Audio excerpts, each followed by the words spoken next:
Assalamualaikum warahmatullahi wabarakatuh. Kami kelompok 3 ingin menyelesaikan tugas sosiologi kami mewawancarai partai politik. Saya Firdaus Wijaya Pratama. Saya Nursani Wijaya Zahra. Saya Sabina Panarin. Saya Indonesia. Saya Zikrina Jumara. Saya Ratu Adea. Saksikan video kami di bawah. Assalamualaikum warahmatullahi wabarakatuh. Kami dari SMA Negeri 14, jadi kami akan melaksanakan tugas wawancara sosiologi. Perkenalkan, nama saya Marsha. Saya Sanita. Saya Zikrina. Saya Intan. Saya Ratu. Saya Firdaus. Saya Alia. Kami akan langsung melanjutkan ke pertanyaan ini. Pertanyaan yang pertama, sebelumnya Pak, tahun berapa partai ini sudah berdiri dan apa visi misi? Partai ini berdiri. Ya. Enggak.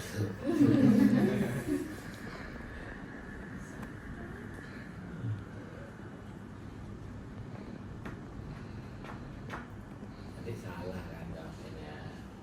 Kalau kamu benar ingat, jadi partai ini berdirinya itu tanggal 9 September tahun 2021. Pendirinya itu benar namanya SBY, Bapak Susilo Bambang Yudhoyono. Dan juga bersama Ibu Ani yang merancang dari bentuk logo-logo partainya sampai juga dengan nyanyinya, hipnonya itu semua dari Ibu Ani gitu. Lalu cerita tentang apa namanya visi misi ya. Iya. Jadi visi misinya itu tentu punya visi dan misi yang bersama. Yang jelas adalah ingin mensetarakan kehidupan rakyat Indonesia dan juga kemiskinan, dan juga tentu bagaimana menjadikan negara itu negara yang mandiri tanpa pertolongan dari negara lain. Itu dia sebenarnya. Jadi sehingga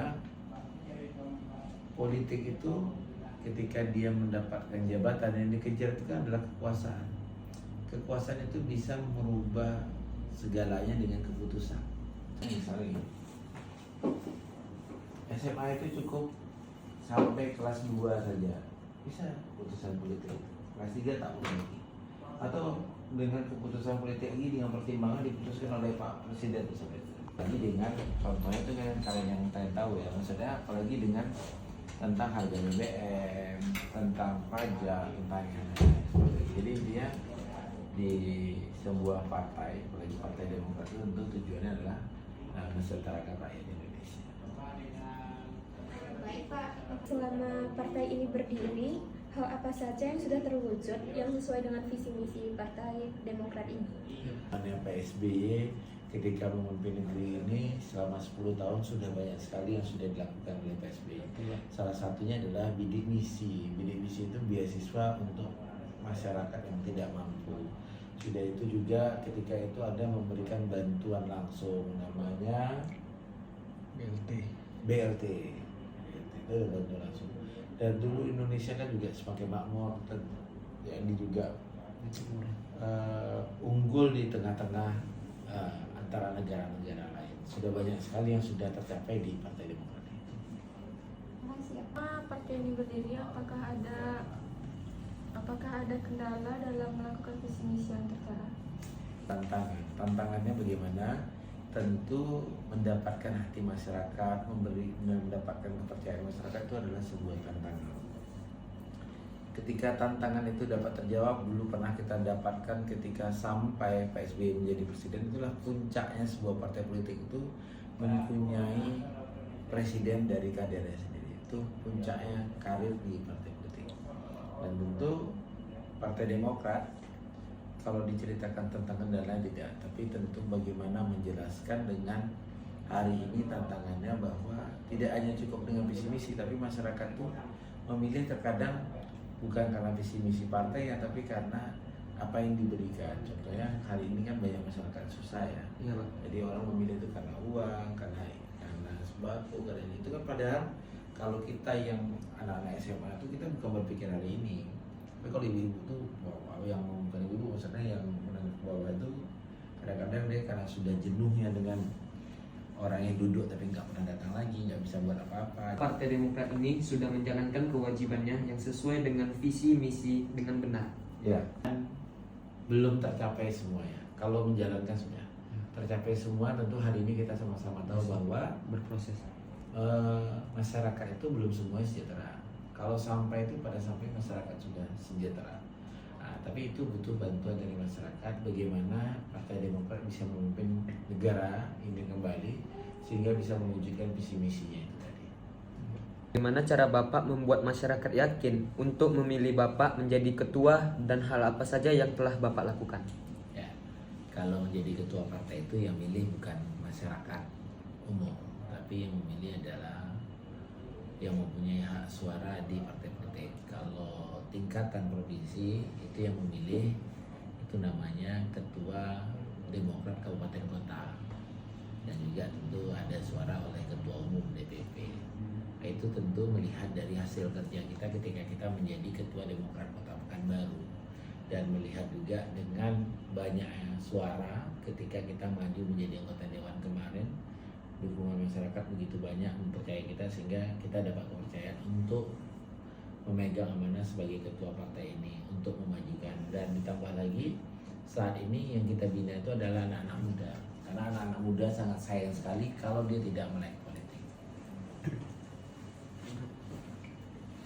Kali Bapak melakukan reses terhadap daerah yang sudah memilih Bapak. Ya, reses itu setiap tahun itu ada 3 kali nama masa sidang dibagi dengan 4 kali.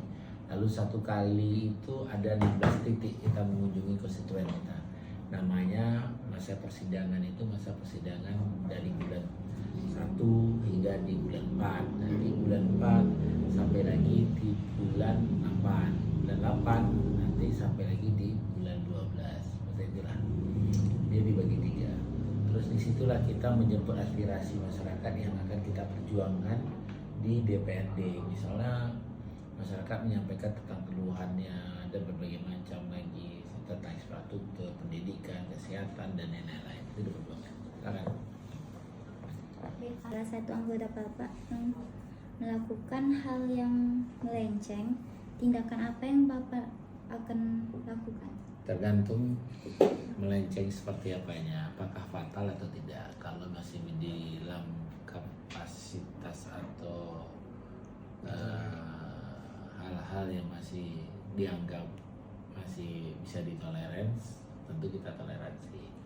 Tapi kalau sudah tidak bisa, misalnya melakukan hal-hal yang bertentangan dengan undang-undang, terus juga tidak baik terkait adabnya, itu mungkin kita bisa langsung keluarkan dari partai ya.